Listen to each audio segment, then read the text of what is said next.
మనం కూడా బైబిల్ను పట్టుకోవడానికి సిగ్గుపడకూడదు. అవునా? ఈరోజు చాలామంది స్మార్ట్ ఫోన్లలో బైబిల్ను వాడుకుంటున్నారు. ఏమండి, అత్యవసర పరిస్థితుల్లో దాన్ని వాడాలా, అంతే తప్ప అవసరం వీలుండి కూడా మనము బైబిల్ పట్టుకుంటే ఎంత అందంగా ఉండొచ్చు చూడండి. నేను అందుకే ఆ ఫోటో పెట్టుకున్నా. ఆ ఫోటో చూసినప్పుడల్లా దేవుడు వీళ్ళకు తెలియాలి, ఏదో పబ్లిసిటీ కోసం కాదు ప్రియమైన దేవుని వల్లరా. ఈ మాట చదువుగానే నేను ఆ స్టైల్లో ఫోటో దిగాలనుకున్నాను. అదే పాంప్లెట్లో వేయించాలను. నాకు షూట్ ఉన్న ఫోటో ఉంది, అన్ని ఫోటోలు ఉన్నాయి, కానీ అవి పక్కన పెట్టి ఆ ఫోటో పెట్టాలనుకున్నానండి. ఇతడు ఒకడు క్రైస్తవుడు, దేవుని నమ్ముకున్న బిడ్డ అని తెలియపరచాలి ప్రియమైన దేవుని. అంటే దాని ద్వారా ఏం తెలుస్తుంది అన్నప్పుడు దేవుడు తెలియాలి, మనం కాదు, దేవుడు తెలియాలి. అంటే బైబిల్ను నువ్వు పట్టుకోవడం వల్ల సిగ్గుపడకుండా దేవుని వాక్యాన్ని చదువుకోవాలి ప్రియమైన దేవుని వల్ల. అవునా? ఈరోజు చాలామంది వివాహమైన వాళ్ళు చూడండి, వివాహము ఎక్కడ జరుగుతుంది అన్నప్పుడు ఇదిగో ఏదో ఒక 100 మందిలో జరుగుతుంది, ఒక 10 మందిలో జరుగుతుంది. అవునా? అప్పుడు ఆమెకు వివాహం జరిగింది అని గుర్తు ఏం చెప్పండి? ఒక తాళిబొట్టు ఉంటుంది, అలాగే ఒక మెట్టెలు ఉంటాయి. అవునా? అది ఆ రోజే పెట్టుకుంటుందా? మరుసటి రోజు తీసేస్తారమ్మా? తీసేయరు. ఎంతవరకు ఉంటుందనే భర్త ఉన్నంత వరకు ఉంటుంది. అవన్నీ చూసినప్పుడు ఏమని అర్థం చేసుకుంటారు సమాజము? ఈమెకు లైసెన్స్ ఉంది, వివాహమైంది అని. అవునా? అలాగే ప్రియమైన దేవుని వల్లరా, నువ్వు కూడా మనుషులు ఎదుట యేసును ఒప్పుకోవాలి. ఆ ఒప్పుకోవడంలోనే బైబిల్ పట్టుకోవడం ఒకటి. బైబిల్ పట్టుకోకపోతే మనం దాని మీద పట్టేలా వస్తుంది చెప్పండి? పట్టుకోవాలి, తెచ్చుకోవాలి, మర్చిపోకూడదు. ఏమండి, చాలా సందర్భాల్లో మీ గురించి ఎందుకు, నా గురించి చెప్తాను నేను. మీ గురించి చెప్తే ఫీల్ అవుతారేమో. ఏమండి, డ్యూటీకి వెళ్ళేటప్పుడు నా సెల్ ఫోన్ మర్చిపోతానండి రూమ్లో. 1 కిలోమీటర్ వెళ్తాను, వెళ్ళిన తర్వాత సెల్ ఫోన్ గుర్తుకొస్తుంది. మధ్యాహ్నం లంచ్కి వస్తాను కదా, అప్పుడు తీసుకోవచ్చు కదా, దీన్ని తగ్గేదేలే, వెనక్కిపోయి తీసుకురావాలి. అవునా? అదే బైబిల్ మీటింగు బయలుదేరినాక బైబిల్ మర్చిపోయాం అనుకోండి, సెల్లులో ఉందిలే, పా ముందుకు పా అంటారు. అవునా? ఏమండి, చాలా బాధపడేవాడినండి. దేవుని బైబిల్ మీద లేని ఆ శ్రద్ధ ఈ ఫోన్ మీద ఉంది. నాకు ఇదేనా నేను దేవుని నమ్ముకోవడము అనిపించిందండి. అవునా కదా? ఎవరైనా కూడా వాక్యము ఏమండి గద్దించినప్పుడు, వాక్యం వినబడినప్పుడు ఎంతవారైనా వాళ్ళు సరి చేసుకోవాలి ప్రియమైన దేవుని వాళ్ళరా. అలా ఎవరైతే సరి చేసుకుంటారో, ఎవరైతే తగ్గించుకున్న గుణం ఉంటారో వారు దేవుణ్ణి ఘనపరిచేవారుగా ఉంటారు. అలా ఎవరైతే దేవుణ్ణి ఘనపరుస్తారో దేవుడు వాళ్ళను ఘనపరుస్తారండి. మనుషుల ద్వారా మనకు వచ్చే ఘనత తాత్కాలికం. అది కనుక దేవుని నువ్వు ఏ విషయంలో అయినా గొప్ప చేసేవారుగా ఉండాలి. నీకు ఇచ్చినటువంటి తలాంతతో దేవుణ్ణి గొప్ప చేసేవారుగా ఉండాలి. అంటే యేసుక్రీస్తును మనం ఎక్కడ ఒప్పుకోవాలి, ఎలా ఒప్పుకోవాలన్నప్పుడు ఒక బాప్తిసంలోనే కాదు, మనుషులు ఎదుట ఒప్పుకోవాలి. ఏమంటే ఒక అపోస్తలుడైన పౌలు గారు చూడండి ఏమని ఒప్పుకుంటున్నారు అంటే, ఆయన ఏమండి కొరింథీయులకు రాసిన మొదటి పత్రిక 9వ అధ్యాయం 16వ వచనం చూడండి. నేను సువార్తను ప్రకటించుచున్నను, నాకు అతిశయ కారణం లేదు. సువార్తను ప్రకటించవలసిన భారము నా మీద మోపబడి ఉంది. అయ్యో, నేను సువార్తను ప్రకటింపపోయిన నీడల నాకు శ్రమ. పౌలు గారు ఏమంటున్నాడు? నేను మనుషుల ఎదుట దేవునిని ఒప్పుకోవాలి. అంటే సువార్తను ప్రకటించకపోతే నాకు శ్రమ అంటున్నాడు. కానీ మనము సువార్త గ్రంథం అంటే ఏం చెప్తారు చెప్పండి? అయ్యగారు ఎండ ఉంది, చలి ఉంది, అవునా, ఆరోగ్యం బాగలేదు, ఇవన్నీ చెప్తామా? చెప్తాం ప్రియమైన దేవుని వల్లరా, ఇవన్నీ చెప్తాం. ఎందుకు? అక్కడికి వెళ్తే సరైన సదుపాయాలు ఉండకపోవచ్చు, అక్కడ వెళ్తే అవమానాలు జరగచ్చు, అవునా? ఈరోజు సువార్తను జరిగిస్తుంటే పేడ నీళ్ళు చల్లే వాళ్ళు ఉన్నారు. అవునా? ఇది ఏమంటారు? దీన్ని ఏమంటారు? అవమానం కదా, అవమానం. లేదంటే తిట్టే వాళ్ళు ఉండొచ్చు. ఈరోజు చూడండి బోర్డులు కూడా పెట్టే స్థాయికి వచ్చేసారండి. ఈరోజు మా ఊరిలో మీరు రాకూడదు, కానీ మనం వెళ్ళాలి. ఇక్కడ పౌలు గారు ఏమంటున్నారు? సువార్తను ప్రకటించకపోతే నాకు శ్రమ. ఏంటి ఆ శ్రమ? పేడ నీళ్ళతో చల్లుతారనే శ్రమ, ఏమండి ఉమ్మి వేస్తారనే శ్రమ, చెడ్డ మాటలు పలుకుతారని శ్రమ, అవమానకరంగా మాట్లాడతానని శ్రమ. ఇవేవి పట్టించుకోలేదు ఆయన. వీటిని శ్రమగా ఆయన అనుకోలేదు. ఏటిని శ్రమ అనుకున్నారంటే సువార్తను ప్రకటించకపోతే నాకు శ్రమ. ఏంటి ఆ శ్రమ? నిత్య నరకం. నేను ప్రజల మధ్య సువార్తను ప్రకటించి యేసును ఒప్పుకోకపోతే ఆయన తన దూతలు ఎదుట నన్ను ఆయన ఒప్పుకోడు. వీళ్ళు ఏమన్నా పర్వాలేదు, నేను సువార్తను ప్రకటిస్తూనే ఉంటాను. ఆయన నరకం గురించి తెలుసుకున్నాడు, పరలోకం గురించి తెలుసుకున్నాడు, దేవుని గురించి బాగుగా తెలుసుకున్నాడు. ప్రియమైన దేవుని వల్ల అందుకే అందరికంటే చివరిగా వచ్చి అందరికంటే ముందులో దేవుని పనిలో నిలబడ్డాడండి. ఎందుకు అనుకుంటున్నారు? దేవుని మీద ఉన్నటువంటి ఆసక్తి. అవునా? ఆయన పడినటువంటి శ్రమలు, బట్టలు లేని శ్రమ, తిండి లేని శ్రమ. అవునా? ఈరోజు వాటిని చూసుకొని మనం దేవునికి ఏమండి దూరం పెట్టేస్తామండి. నీకు దేవుడు కొన్ని కోట్లు ఇస్తాడు, మంచి బంగ్లా ఇస్తాడు, అన్నీ ఉంటాయి, అయితే నీకు పరలోకం ఉండదు. ఏది కావాలి చెప్పండి? పరలోకం కావాలా? పదవులు కావాలా? అలంకారాలు కావాలా? ఏది కావాలి చెప్పండి? పరలోకం కావాలి. అలా కావడానికి మనం ప్రజల్లో మనుషులు ఎదుట ఆయనను ఒప్పుకోవాలి. అందుకే ఆ టైటిల్ పెట్టాను ప్రియమైన దేవుని వల్ల. మనుషులు ఎదుట యేసుని అనగా దేవునిని మనము ఎక్కడ ఒప్పుకుంటున్నాం అన్నప్పుడు సర్వలోకం అంతా మనం ఆయన్ను ఒప్పుకోవాలి. నీకు ఛాన్స్ దొరికినప్పుడల్లా సువార్త నువ్వు ప్రకటించాలి. ఎలాగా? కోపాలతో కాదు, సవాళ్ళతో కాదు, ప్రేమతో చేయించాలి. అవునా? అలాగని సవాళ్ళు చేయొద్దని కాదు, దానికి వచ్చే సమయం ఉంది. కాలానుకూలమైనటువంటి సమయం నాకు ప్రాప్తించుచున్నది, ఆ సమయం కోసం వెయిట్ చేయండి. అంతవరకు ఏం చేయాలా? లవ్ చేస్తా, ప్రేమిస్తా, గాస్పల్ చేయాలి. అవునా?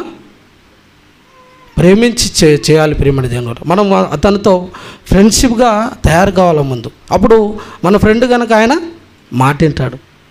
అవునా? డైరెక్ట్గా నువ్వు వెళ్ళి యేసుప్రభుని నమ్ముకోకపోతే చచ్చిపోతావంటే మనల్ని చంపుతారా? అలా కాదు. ప్రేమని దేవుని వల్ల మృదువుగా సాత్వికముతో హేతువడుగు ప్రతివానికి మీరు సాత్వికముతో సమాధానం చెప్పడానికి సిద్ధంగా ఉండాలి. ఇది గుర్తుపెట్టుకోవాలి. ఏమండి? ఇక్కడ సువార్తను ప్రకటించకపోతే నాకు శ్రమ అన్నాడు. అవునా? ఈరోజు మనం రండమ్మ అంటే శ్రమ అంటున్నాం. ఓకే ప్రియమైన దేవుని వలన ఒక సందర్భాన్ని ఆలోచన చేసుకొని ముగించుకుందాం.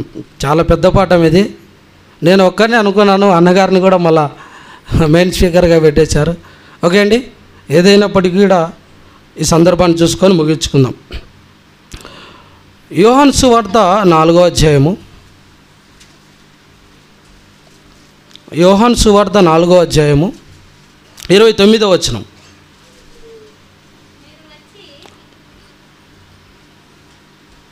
అమ్మా, మీరు వచ్చి నేను చేసినవన్నీ నాతో చెప్పిన మనుషుని చూడుడి, ఈయన క్రీస్తు కాడా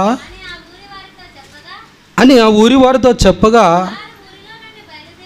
ఏమండి ఇది సమరయశ్రీ సందర్భం. సమరయశ్రీ దేవుని నమ్ముకున్న తర్వాత ఆ సమరయలో ఉన్న ఊరిలో ఆమె చేస్తుందండి. ఏం చెప్తుంది చూడండి, చదవమా. వారు ఊరిలో నుండి బయలుదేరి ఆయన ఎద్దుకు వచ్చిచుండ్రి. ఏమండి 39వ వచనం చదవండి మా. నేను చేసినవన్నీ నాతో చెప్పినని సాక్ష్యం ఇచ్చిన స్త్రీ యొక్క మాటను బట్టి ఆ ఊరిలోని సమరయుల్లో అనేకులు ఆయన యందు విశ్వాసం ఉంచిరి. ఎవరు చెప్తే విశ్వాసం ఉంచారు? ఒక సమరయ స్త్రీ, ఒక క్యారెక్టర్ లేని స్త్రీ చెబితే యేసునందు విశ్వాసం ఉంచారా అంటే ఆమె ఎలా సువార్త చెప్పగలిగింటో చూడండి. ఈరోజు మనకు పదవి ఉంది, మంచితనం ఉంది, అవునా, మంచి బట్ట ఉంది, మంచి తిండి ఉంది, మంచి హోదా ఉంది, కానీ మనం సువార్తను చెప్పి అనేకులు విశ్వసించేవారుగా చేయలేకున్నాం. ఏమంటే ఈరోజు ఒక మగ మనిషి దగ్గర మాట్లాడితే ఏదో ఫ్రెండ్స్ అనుకుంటారు, అవునా? అలాగే ఒక మగవాని దగ్గర ఒక ఆడది మాట్లాడితే ఈరోజు సమాజం ఎలా మాట్లాడుతాను చెప్పండి? అన్న తమ్ములు ఒక్కసాట ఉన్నా కూడా అపార్థం చేసుకున్నటువంటి దౌర్భాగ్యమైనటువంటి లోకం ఇది, అవునా? అంటే ఒక ఆడది మగవాని దగ్గర పోతే ఈరోజు సమాజం ఆలోచనలు సరిగా లేవు. ఒకనాడు అక్క చెల్లెలంటే, అన్నదమ్ములంటే ఒక పండగ వాతావరణం, అవునా? నిజంగా అక్క తమ్ముడు ఒకసారి ఉంటే ఆ వాతావరణమే వేరండి. కనిపించేవి వీళ్ళిద్దరూ అక్క తమ్ముడు, అక్క చెల్లెలు, అవునా? ఈరోజు ఆ ఆలోచన లేదంటే సమాజము ఏమండి, అదేదో సామెత అంటారు, పచ్చకామెరలో వచ్చిన వానికి లోకమంతా అలా అయిపోయిందండి. పచ్చకామెరలో పట్టినాయి మనందరి, అవునా? నిజంగా అక్క చెల్లెలైనా కూడా మనము అలా ఆలోచన చేయలేకపోతున్నాం.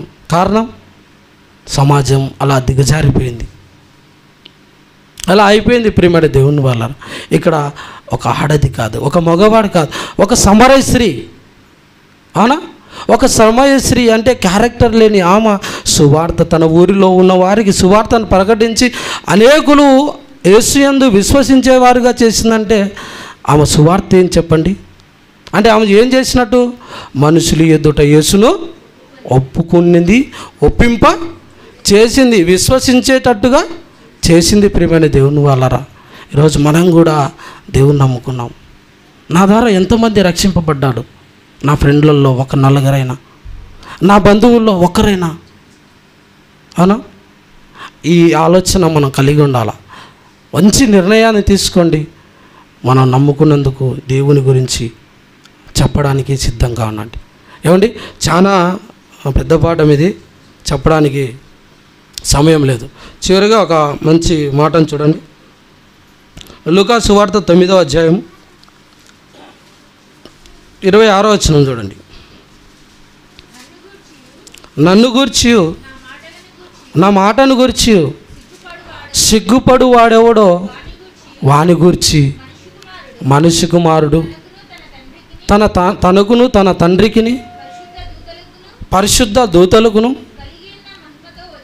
కలిగి ఉన్న మహిమతో రెండవ రాకడలో వచ్చినప్పుడు నేను సిగ్గుపడతాను. ఎందుకు? నా పని అంటే నువ్వు సిగ్గుపడ్డావు, అవునా? సువార్తకు రమ్మంటే సిగ్గుపడ్డావు, బైబిల్ పట్టుకోమంటే సిగ్గుపడ్డావు, యేసును ప్రజల మధ్య ఒప్పుకోవాలంటే సిగ్గుపడ్డావు. కనుక నేను కూడా రెండవ రాకడ వచ్చినప్పుడు నా తండ్రి దగ్గర నేను కూడా నిన్ను చూసి సిగ్గుపడతాను. అలా సిగ్గుపడక ఎంతోమంది బైబిల్లో ఏమండి రాజుల దగ్గర సవాళ్ళు చేసిన వాళ్ళు ఉన్నారు, అవునా? రాజుల దగ్గర సువార్తను ప్రకటించిన వాళ్ళు ఉన్నారు, ఏమండి? అందుకే ఇప్పుడు మనుషులు దేవుణ్ణి ఒప్పుకోవాలన్నప్పుడు ఏమండి ఒక చర్చిలో ఉన్నటువంటి ఒకరి వల్ల కాదు. చాలామంది మా పని కాదులే అనుకుంటారు ఇది. అందుకే మత్తయి సువార్తలో ఒక మాట తీయద్దండి. మత్తయి సువార్తలో ఒక మాట ఉంటారు, ప్రయాసపడి భారం మోసుకున్న సమస్త జనులారా నా యొద్దకు రండి, నేను మీకు విశ్రాంతిని కలుగజేస్తాను. అవునా? ఎందుకు రమ్మంటున్నాడు? నేను మీకు నేర్పిస్తాను, నా కాడి ఎలా ఎత్తుకోవాలో నేను మీకు నేర్పిస్తాను. ఇప్పుడు మీకు సువార్తను ప్రకటించను అనగా ఆయన కాడిని మోయడం ఎక్కడ నేర్పించబడుతుంది? మందిరంలో నేర్పించబడుతుంది, అవునా? అంటే ఇప్పుడు నువ్వు సువార్తను ట్రైనప్ కావాలంటే మందిరానికి తప్పకుండా రావాలి. అక్కడికి వస్తే నువ్వు మంచి మాటలు వింటావు, అవునా? ఇప్పుడు మనమందరం వచ్చాం కనుక ఈ మాటలు మాట్లాడుకుంటాం. అదే ఈరోజు సెమినార్ లేకపోతే మాటలు మాట్లాడేవాళ్ళు లేరు, వినేవాళ్ళు లేరు. రేపొద్దున మనలో ఉండని వారు కూడా అవునా? మన బిఓలో చందు పోయిన సెమినార్లో ఉన్నాడు, ఈ సెమినార్లో లేడు. మనుషులు ఎప్పుడు ఎలా రాలిపోతారో తెలియదు. కనుక మనం బ్రతికున్నప్పుడే ప్రజల మధ్య యేసును ఒప్పుకోవాలి. ఓకేనా? ఓకే, ప్రార్థన చేసుకుందాం. ప్రేమగల తండ్రి, పరిశుద్ధ దేవా, ఎదుగో తండ్రి, మిమ్మల్ని అనగా మీ ప్రియకుమారుణ్ణి మనుషులు ఎదుట ఒప్పుకోవాలని మీరు రాయించారు తండ్రి. మర్చిపోకుండా దాన్ని మనసులో పెట్టుకొని బాప్తిసం తీసుకున్న నాటి నుంచి ఈ రోజు వరకు తండ్రి, నేను ఎంతమంది దగ్గర ఒప్పుకున్నానో మమ్మల్ని మేము పరీక్షించుకొని, ఒకవేళ చేయకపోతే తండ్రి, ప్రేమతో సాత్వికముతో నీ కుమారుణ్ణి మనుషులు ఎదుట ఒప్పుకునే మంచి మనసును మాకు దయచేయమని కోరుకుంటూ, తర్వాత సమయంలో మీ కుమారుడు మరి రాజకుమారుడు మాట్లాడుతుండగా మీ కుమారుడికి, మీ దాసునికి మంచి మాటలు అందించి తండ్రి, మరియు శ్రేష్టమైన పలుకులు మాకు దయచేయమని కోరుకుంటూ, ఇంతటి అవకాశం ఇచ్చినందుకు మీకు మీ పాదాల చెంత వందనాలు తెలియజేసుకుంటూ ఈ ప్రార్థన యేసుక్రీస్తు నామములో అడిగి వేడుకుంటున్నాము తండ్రి. ఆమేన్.